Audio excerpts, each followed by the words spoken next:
অবশেষে হরমুজ প্রণালী পুরোপুরি খুলে দেওয়ার ঘোষণা দিয়েছে ইরান। বাণিজ্যিক জাহাজ চলাচলে কোনো বাধা দেওয়া হবে না বলেও আশ্বাস দিয়েছে তেহরান। মার্কিন প্রেসিডেন্ট ডোনাল্ড ট্রাম্পও নিশ্চিত করেছেন হরমুজ প্রণালী খুলে দিতে রাজি হয়েছে ইরান। তবে তেহরান হরমুজ প্রণালী খুলে দিলেও নৌ অবরোধ এখনই তোলা হচ্ছে না বলে নিজের সামাজিক যোগাযোগ মাধ্যমে জানিয়েছেন ট্রাম্প। সৃষ্টি ঘটকের রিপোর্টে দেখুন বিস্তারিত।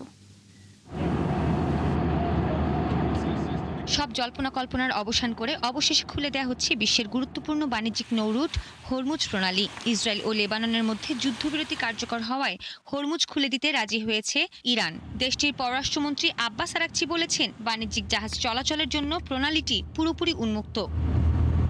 ইরানের এ ঘোষণার পর মার্কিন প্রেসিডেন্ট ডোনাল্ড ট্রাম্প তেহরানকে ধন্যবাদ জানিয়েছেন। তবে তিনি জানিয়েছেন, ইরান হরমুজ খুলে দিলেও এখনই মার্কিন অবরোধ তুলে নেওয়া হবে না। এরই মধ্যে মার্কিন প্রেসিডেন্ট ডোনাল্ড ট্রাম্প দাবি করেছেন, ইরান পারমাণবিক অস্ত্র অর্জন করবে না। যুক্তরাষ্ট্রের এমন শর্ত মেনে নিয়েছে। এ সময় ইসলামাবাদে কোনো চুক্তি হলে তিনি পাকিস্তানেও যেতে পারেন বলে জানিয়েছেন।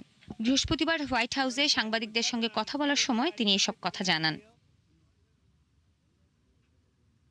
এদিকে মার্কিন প্রেসিডেন্ট ডোনাল্ড ট্রাম্প ইসরায়েল ও লেবাননের মধ্যে 10 দিনের যুদ্ধবিরতি ঘোষণা করার পর থেকেই শত শত বাস্তুচ্যুত মানুষ নিজ এলাকায় ফেরার পথ ধরেছে।